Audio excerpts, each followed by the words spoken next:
name's Joanna, and it's a real privilege that we got her away from Knoxville. Here she is. I was so delighted when I found out you were gonna move here. Anyway, this is gonna be a chat, informal chat. I'm not gonna stand up here and talk for 20 to 30 minutes. You know, if you're gonna join in here, let's have questions in between if you have. Maybe I'll answer later in the presentation, but we'll let you know. So this is just informal. Glad to be here. Can you speak up just a little bit? Okay, help me, you're in the back, so help me project like I'm talking to you. Okay. I don't have one of those James Earl Jones voices. Okay, appreciate that. I've been a part of the Sierra Club since 2003, 19 years, just sent in my payment today.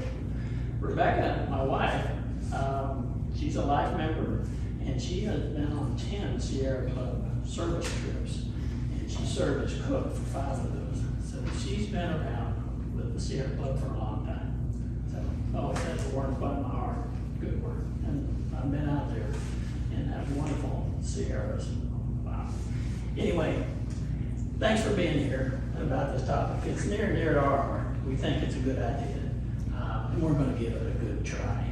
So just want to let here, who's not a member of the Sierra Club?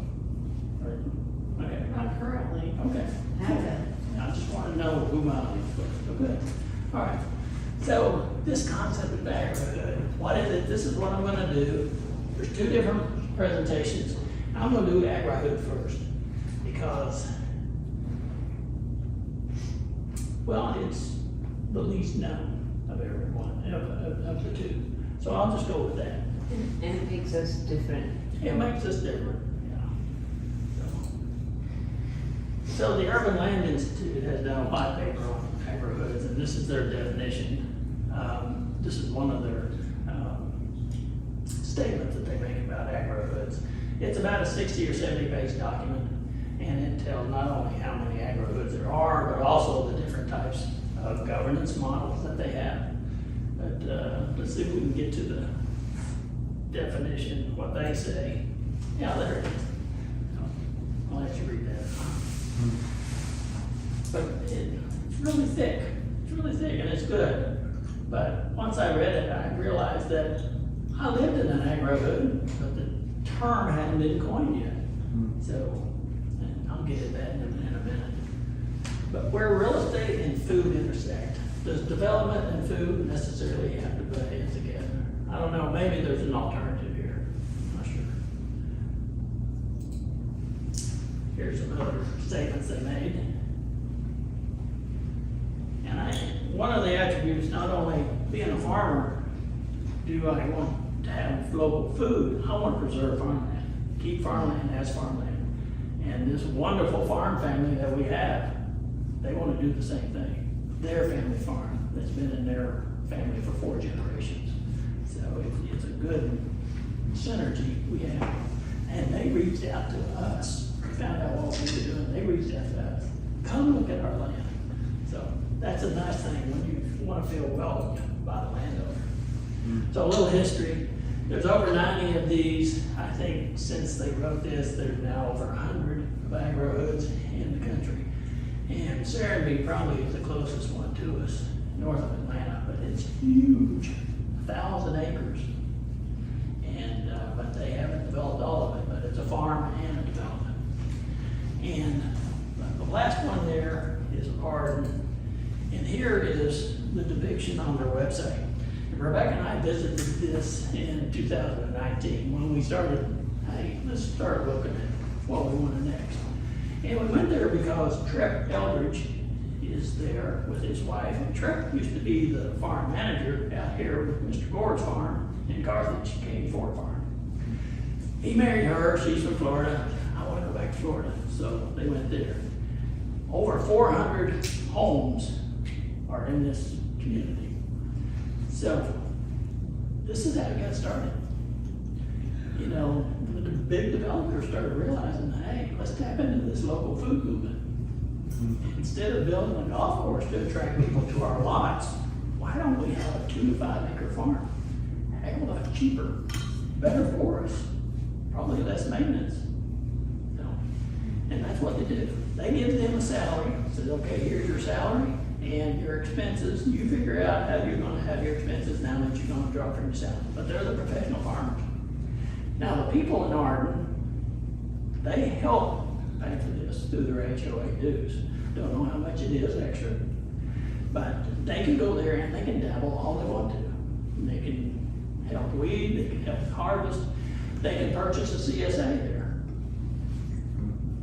But if they don't want to, they can just pay their HOA dues and say, I'm glad it's there.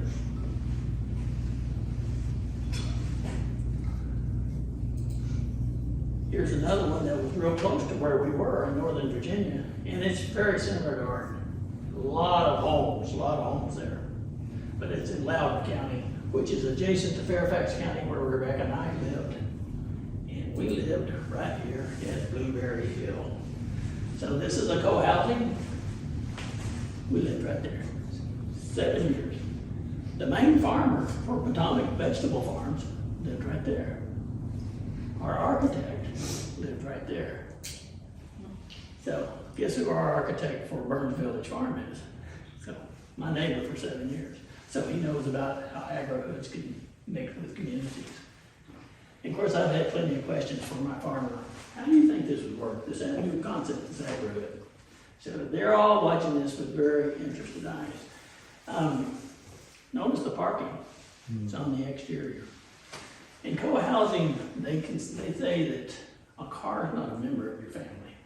So why should you build a room for it?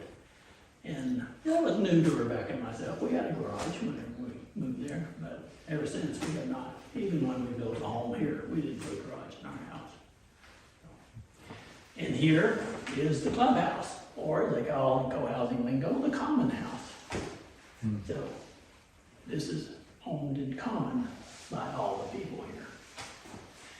And this is the greenway. See this strip right through here? Emergency vehicles, they said, we have to get in there. So this is one of those, I don't know what to call it, where it's solid underneath, but there's grass on top. So whenever an emergency vehicle gets in there, we just unhook a chain here and they can get down there. Or a moving van, that happens more often. So you can get in there. So that's where we got the idea. But we didn't know what agrihood was until I started doing some research. Here's the core of co-housing, and I'll talk about this more later. But some of these overlap with agrihood. Connected relationships with each other and maybe with the land. And also shared values, protecting land, like your local food, that kind of stuff.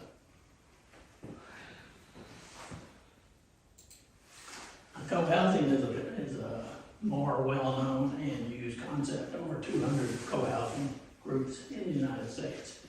It came from Denmark in the 1980s, and it came from a person, Katie Mechanic, and her spouse at the time. They brought it here 40 years ago. And she has helped over 40 of these co-housing groups get formed, including Blueberry Hill, where I lived. So guess who our consultant is? Katie Mechanic. And also Germantown Commons, did you say? She helped with Germantown Commons. I think I can get there. All right. Yeah. Maybe in the next one, yeah. So here's what happened during COVID. We were used to meeting in that clubhouse, that common house, but with the new circumstances, they would meet on the greenway and catch up. Well, how's your day going? How's it going at work? Or did you go to work? That kind of stuff. So they just head out there on the greenway. That's also where we had TGIF during the summertime. I would be in charge of that, and that's where people just bring out tables, bring the cheese, bring the wine, bring the beer, crackers and all that stuff. And Friday night, we just kind of defrag a little bit. So here's Germantown. First co-housing in Tennessee that we're aware of. Joanne says there's something similar going on in Knoxville. We don't know if that's co-housing or not.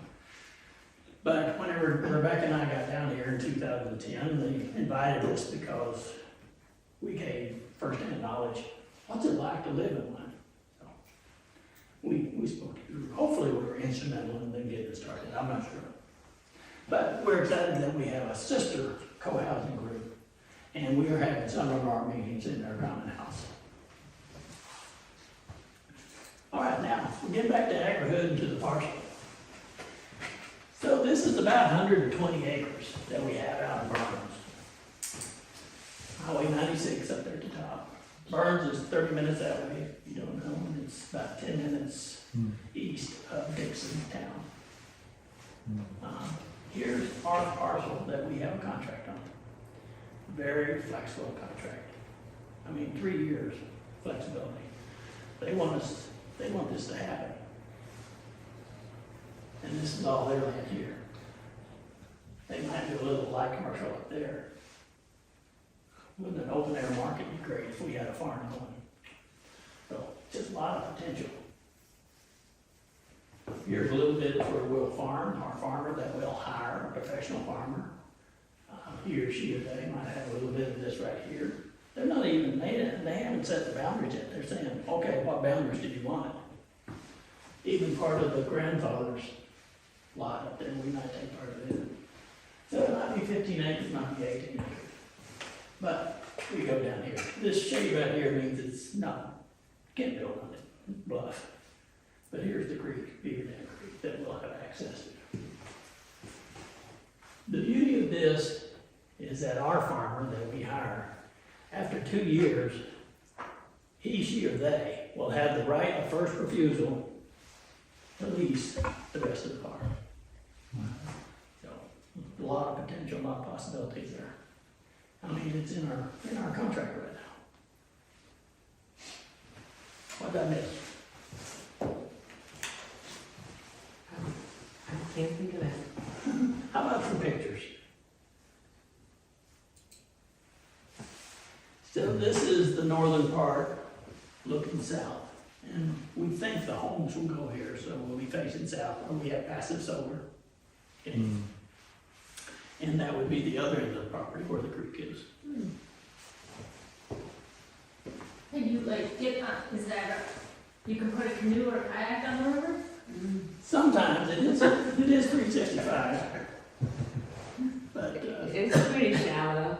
most of the time it's pretty shallow. I bet right now it's pretty shallow. Yeah, Right. and dry. And we have to make a path to the creek on the property. Okay, I think I have it. But you can sign up to go out to the property. You know, we do tours every few weeks. This Sunday. This Sunday, but it's really rolling. And when we went out there with the architect, it was kind of cool because you can see that you can have different stories. It's enough for like 3 stories in a bigger space, and so you can just see that it's going to be really pretty the way that they're laid out, not, you know, cookie cutter, like you have to drive past this development to get to that property, and you pass by this awful development that you say, oh gosh, I wish they didn't do it that way. So here again, we're on the north part, and this red oak is supposed to be 100 years old, and it's just magnificent. There's an idea of our site tours. There's Diane and Rebecca. And my doggy, Yeah. Oh, yeah. Teddy. So let's see. Oh, this is just something, well, how do I find out more information? So I put this up there, and this is how we're getting started. We have an LLC right now, so it's just $150 that, hey, tell me more, show me the documents that you have, the financial disclosure, the LLC document, tell me about the whole thing. So we'll come back to that or save it until after I get done with the questions or thoughts about Agrihoods. Are you gonna get into the amenities like electricity, cable? Did you get all that? Did you have that in Virginia? Yeah. Okay. Yeah. Go ahead. We'll get into the next presentation's about co-housing. Okay, I got thought it. I'd give you a I was break. gonna say, because the one outside of Knoxville, I don't think they have. Wow. They didn't have running water. That's They might have just that. go to the creek. Yeah, but they're on solar, so I don't know if they've got like backup batteries or anything. I'll have to find out. So is does everyone do some of the farming and gardening, or is there any, I mean, how does that work? Good question, good question. Kind of like that's Arden, that one down in Yeah. Florida. Mhm. You can do all you want to, or you can just support the farmer by the dues that we have with HOA. And we may just do the HOA until the farmer gets up and going. But we'll still support the farmer, we'll be part of it. Agrihood, you gotta have, your community, you gotta be a part of the agrihood in some form. All that local food, all those wonderful potlucks. Whew. Yeah. So no, you don't have to get out there if you don't want to.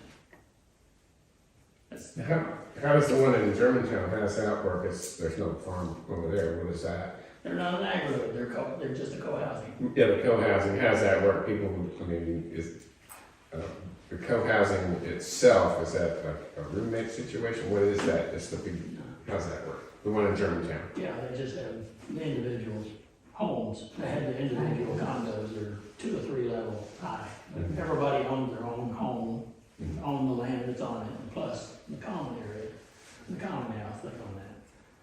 So it's unlike like this tall skinnies where there's 2 or 3 on a piece of property, they intentionally have a space that everyone shares, like a yard.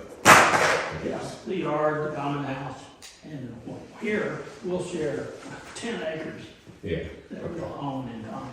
okay. So, some of it's in conservation, so you can, there's a term that I learned from one presentation. Come on, or even tomorrow, did a presentation on this. They have a podcast, you can go on their site. And Jennifer Deal, she is the daughter of the matriarch and patriarch who are there right now. And she was on that panel, as they were talking about conservation development. Have you heard that term, conservation development? Okay. So they were kind of lumping in agrihoods as conservation development. It's a way that maybe we can preserve some of this land. Yes. So she's on there along with 2 or 3 other panelists. It's great little podcast. So any more questions on agrihood? We'll go into co-housing, yes. Oh, I was just interested in, we said we were going to do passive solar in Burns. Have you, the other homes you've been seeing, have they been done passive solar at the other agrihoods?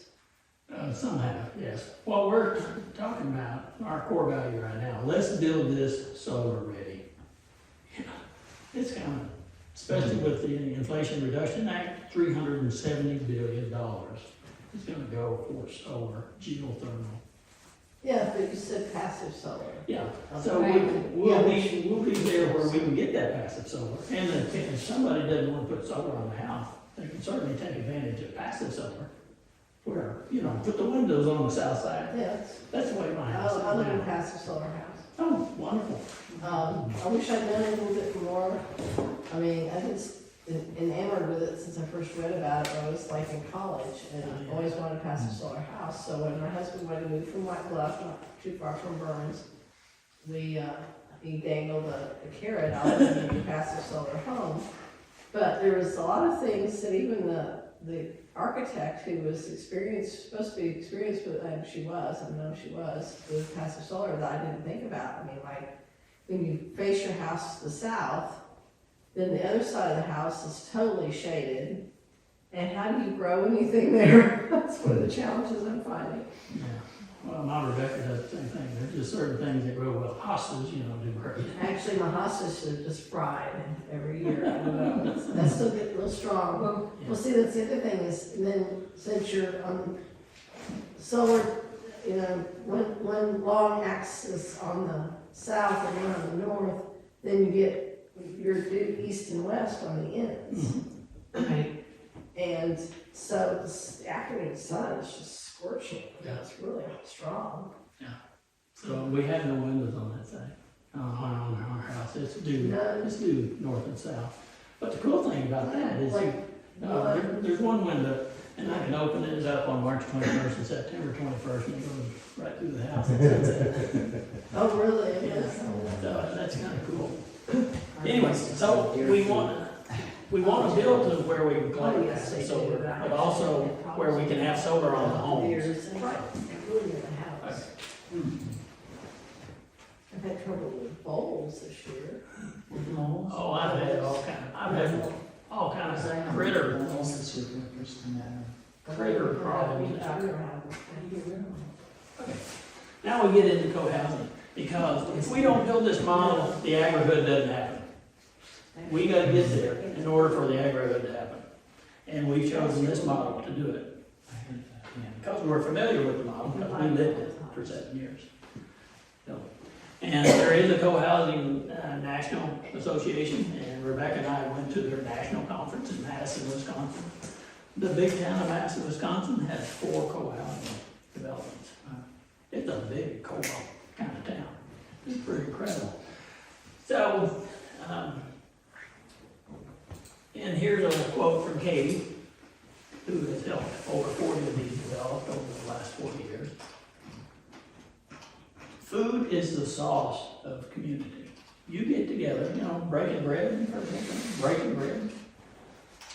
2 or 3 times a week, we were over there at that common house eating. Either a common meal, a potluck, a Saturday morning potluck, or a Sunday evening potluck. And you sit down with a different 5 people, and with current events or whatever their interests were, it's just a total different conversation. It's always good to have a meal after a meeting, because sometimes meetings get a little contentious, What that? But you got good food. And also there's the need about why we need community. Even with COVID, I don't know how you all dealt with it, but I showed you how Blueberry Hill did. They still had a community. It was just outside.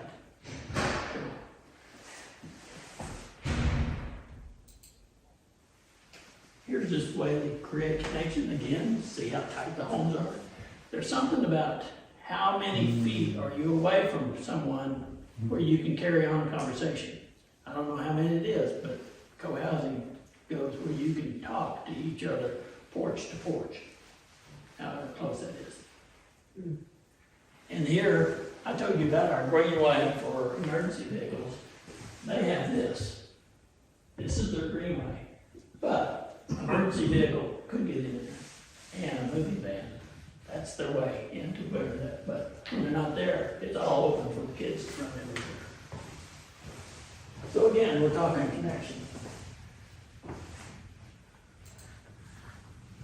And also sustainability.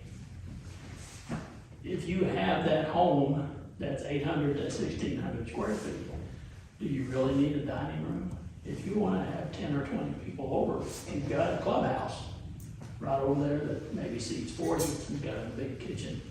You just reserve the common house with the clubhouse. And I'll show you some other ways that it's good for sustainability. Give you a few ideas of how does it all work. Toward what your question, how does it work? You own your own home, your own land, you can sell it to anybody you want to. So, but you just have what they call it, community at your, privacy at your door, community at your doorstep. Again, the tight, compact, what they call it, clustered, they call it clustered, in a pocket neighborhood. What else? Is there other descriptions where they back them in like that? But here's the design, and I just found this one. Now, I thought this was pretty cool. It's similar to what we're going to do, because here's two bedroom flats. Here's single family homes, detached, and all these are attached. The farm family says they don't want all attached. So we're gonna have to do a little bit of both in order to attract all people. Whether it's a single individual wants an 800 square foot flat, or you got a family of 4 or 5 that want a 3-bedroom. Here's the clubhouse right here.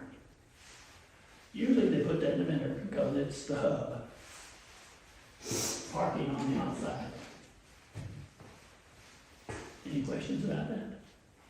Yeah. Is parking assigned or is it first come, first served? Well, the way we did it at Blueberry Hill, it was, it's up for us to decide.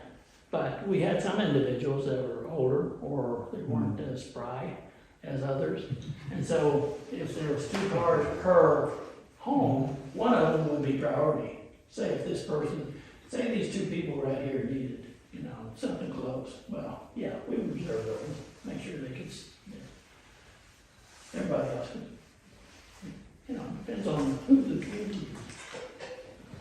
And there are some co-housing, they have covered parking.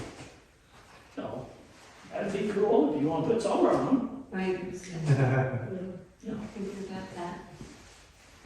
Let's see what that's about here. Here's again, design for connection, the clustered homes, the parking, pedestrian street, and the common property. So we had an outdoor committee at Blueberry Hill, and we took care of all the common area, all of where the flowers were, or you could do your urban gardening, and you could have raised beds, in addition to the farm. Instead of 19 homes that had playgrounds in their backyard, we had one playground. I'm intrigued by the roof in this picture on the right. Does that have a purpose for solar or solar panels or? Could be, yeah, I like it. If that's due south, that'd be a good roof to have, wouldn't it? On that house. There's high roofs, you know, heat rises in the high roofs, so I don't know. Yeah. What's good and bad there. So again, here's 3 or 4 different common houses that we have. Most of them have a porch of some sort. The porches were great during the summertime, you know, that's where we'd hang out and have our Memorial Day, July the 4th, Labor Day parties.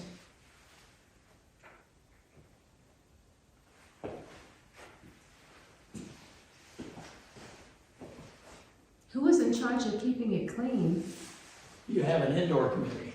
Ah, So we had 4 committees, and they changed from co-housing. We have indoor, outdoor, people committee, which is important, because there are issues that come up, how do you arrange those? And good golly, I'm missing one of them, their fun committee, how can I miss the fun committee? They're the ones that, all right, we're having Labor Day, and the charcoal goes on at 3 o'clock, we're gonna start at 5. Fun committee. That was a good one to be on. All right, amenities that go into a common house. We get to choose whoever's a part of this. And there's a number of different variations. Guest bedrooms. In Germantown, they have a couple of guest bedrooms where somebody can come and stay and they charge, you know, $20 or something like that.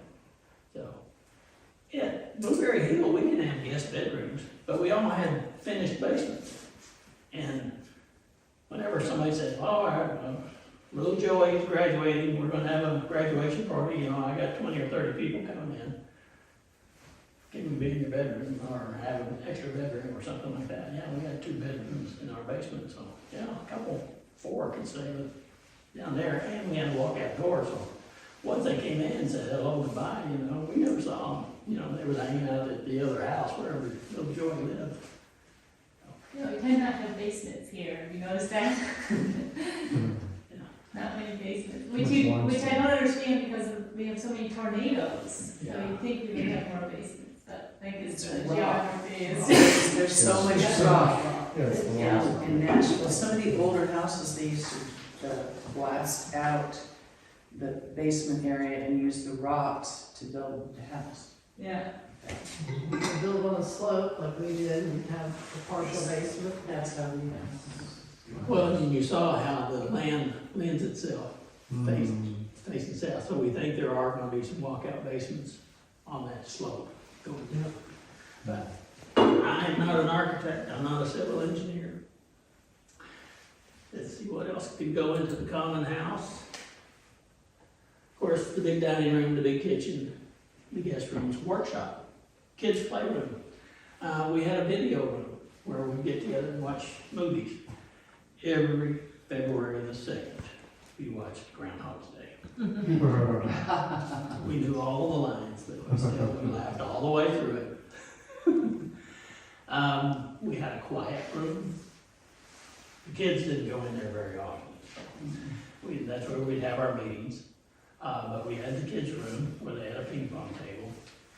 We had a workout room. You know, we had a treadmill, a rowing machine, universal. Well, we used that a lot. We had a craft room that turned out to be a storage room because nobody worked craft, but they thought they did. So that was an interesting thing. We really look hard at craft rooms. Are they gonna get used? I'm not sure. All right, individual units. W 8 to 1600. Let's see the natural light that they have. Most of them have the porches for the interaction somehow. There. And we have 4 models at this point, and this is again very preliminary. We have to throw something out here.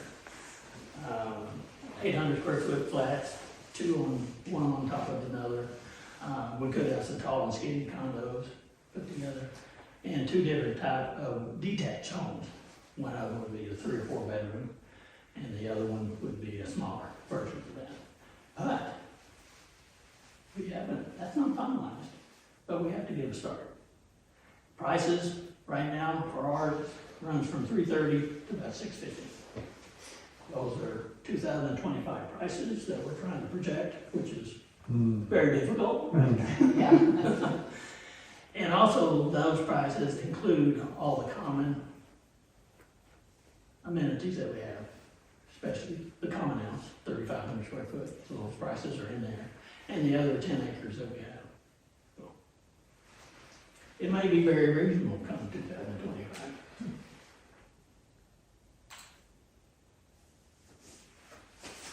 A few things, what's it like to live in co-housing? We had 19 homes, we had 4 lawnmowers, did I say that? We had 4 lawnmowers.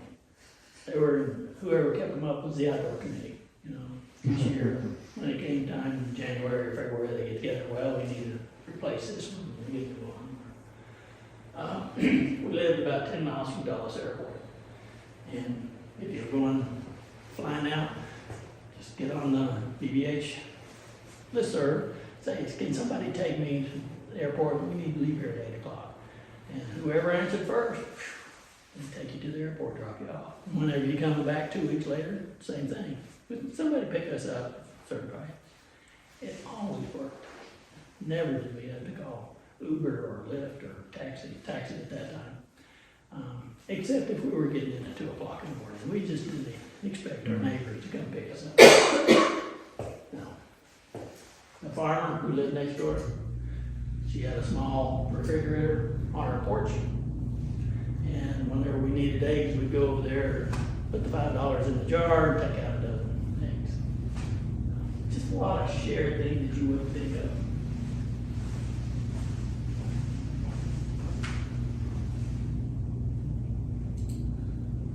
So here's the questions that I pose to you.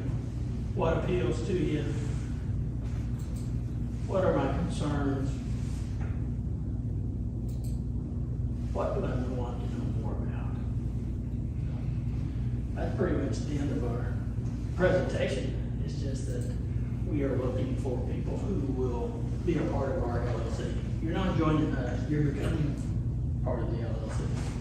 So if you got a little tickle in your stomach, say, hey, you know, this sounds like a good idea. Why don't we do this? This is something that needs to be done. It's a new model. Where we preserve farmland, we give farmland to a farmer who doesn't have access. The hardest thing for a young farmer is access to affordable land close to the market, and Nashville is the market. Plus we get community. Anyway, what do I miss? I think you covered it. We've got our consultants, Katie McKinney. Jack Wilbert is our architect who's designed a very good. We have Shelley Parks who is helping us with sales and marketing. And all 3 of these live in co-housing. Well, I'll tell you why go ahead. Oh, I was just gonna say, do you have animals and things there, or Good question. people can have pets and stuff, or do you have like goats or cows or anything there, or? And see, there's three things that all co-housing developments, 3 Ps, I believe that's progeny, you know, your children, pets, and parking. You gotta iron those 3 pieces. Okay. So it's up to each one of them. Blueberry Hill had no fences at all, but I hear just in the last 2 or 3 years, somebody's put a fence in their backyard, and of course, controversy, you know. So, but things change. Depends on who's there, the whole mix. If you have a dog, I mean, we have dogs, dogs, such a broad term. Oh, people had dogs, but they take them out on leash, pick up after them. Oh, they never had a chance to run free? I'm sorry. They never had a chance to be out on their own free? Well, that's up to the individuals. You know, you're in a clustered area, so some dogs are better than others. It's like the rules like are determined by the group, right? Right. So it's a quite a different mindset, you know, where you're getting together and making these decisions as a group. So that means some people are not going to get their way, right? It's like, and then, you're right? Yeah. Well, and the thing about consensus is that there's a video that Rebecca, who's Sean's wife, recommends. It's this guy, Tim Hartnett. But he explains it so that you make an effort to find out what's underlying with the person that wants something that nobody else wants, and then you figure out a way that most people can get most of what they want.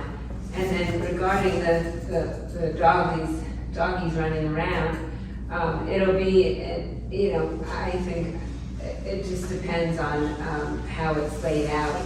I'll take my dog out there to the farmland and I'll let him run around on there. You know, there's like, when we walk, he walks with me. So you can make the rules like that, so you're not. Well, actually, I was thinking invisible fence might be a good answer. Well, you know, it could work if you have a single family home and you're having a pot, you know.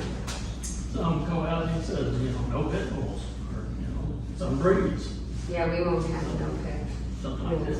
So, yeah, But the fact that, those are the 3 things that you work at. And I skipped over this, consensus. Instead of HOA and simple majority, you work on a consensus, a modified consensus, or social hours. There's 3 models. You decide how you're going to decide. It's just making me think of the conversation I had with somebody else, but I'm curious if there's anybody in the academic community, or maybe in Madison or the University of Wisconsin, who's kind of studying these things and how they develop and what works and what doesn't. There was an economist, a woman named Helena Ostrom, who won a Nobel Prize for studying the tragedy of the commons. This idea of, yeah. And so I'm just curious who's, you know, kind of keeping track of this and, you know, the other places to read a little bit more about it from a sort of a basic principles standpoint, what works and what doesn't. In Blueberry Hill, we thought we were in a petri dish because so many of the, in DC, there's so many colleges there that are always wanting to know how they're working. And it works differently for different co-housing. There are different types of successful. I don't know of any that has reverted back to a regular HOA. They're all considered co-housing. Blueberry Hill still co-housing. They've gone through some bumps, you know, but they just keep on working at it. And with consensus or modified consensus, you don't necessarily go in there and say, my way or the highway. Well, are you willing for your second choice or your third choice? Can you live with that? Sometimes it passes consensus because somebody says, I'm not going to vote. Can you live with this? I can live with it, but I'm not going to vote. So it's they say co-housing, I hesitate to say this, but it's kind of tongue-in-cheek. Co-housing is the most expensive form of self-development. Because you're invested in your house, in this neighborhood, to get along with everybody else. Where can you say that, you know? Live in a $500,000 house, well, you spend $500,000 on self-improvement. But this is one. And maybe we need more of this, where communities can work together. So, again, getting back to where we're kind of isolated, where we pull into the garage door closed, and we don't see our neighbors. So, this is one. Yeah. How is this different than like Summertown, like a communities, there's a few of them around there. The one down The south. farm. You're talking about the farm. Farm. Yeah, the farm. Yeah. You know, there's, I know, jump off too. Well, their whole intention with co-housing is a bigger model, more exactly, you got 200, you don't share your income here. You know, you own your own home, you own the land that it sits on, you can sell it to whomever you want to. But there are rules that some co-housings have, is that if you're gonna sell your house, please let us know first, because we might have a friend that wants to buy into this. Yeah. Or if you're gonna sell it to somebody that's not familiar with co-housing, they said, bring them to a general meeting, bring them to a common meal, and say, you know, you're buying into something just a little bit different here. Just let them know, because that saves the ones that are still there a lot of angst. If a person gets in there and wants to turn it into an HOA, or I didn't know this. So anyway, there's all different kind of rules, and there's 200 different co-housing that deals with these certain situations. Is your farm gonna have animals, like cows, pigs, production animals or anything like that? It remains to be seen, you know, especially if that farm, the farmers, he, she, or they're gonna have R2 acres where they're gonna be working on specialty crops, fruit and vegetables. But if they get into 120 acres, you know, it kind of lends itself for some animals. I hope there's chickens. I'm a chicken guy. I'm a chicken guy. And you can't really have a sustainable farm unless you don't have animals, because you need that, whatever they do. You need to incorporate that in. You need to incorporate nutrients if you don't have animals. So whether or not it's bigger ones, whether it's goats, whether it's sheep, whether it's chickens, whether it's pigs, before we get up on the cattle. Now, the matriarch and patriarch are almost very much for 70s. And they've been leasing it out to a neighbor who's been running cattle on it. But it's up to us. Not a vegetarian community is where I was going with that. You know, It could be. I've seen people trying to do that. Yeah, it could be. Could be, but, But second, you know, I call myself a selectarian. I want to know where that meat came from. Just whenever I eat it, so.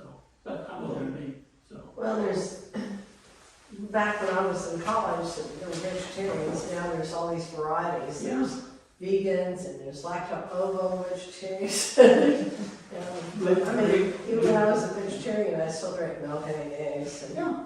if somebody was gonna pay for it, I didn't even eat shrimp or lobster. Yes. I don't understand the concept, I guess, of how the farmer is brought in, what the arrangement is. So it's like the farmer gets, so the people who buy into the community are buying the entire plot of land, including the farm, and then they're giving it to a farmer who is like leasing it, or just living there, or what is it?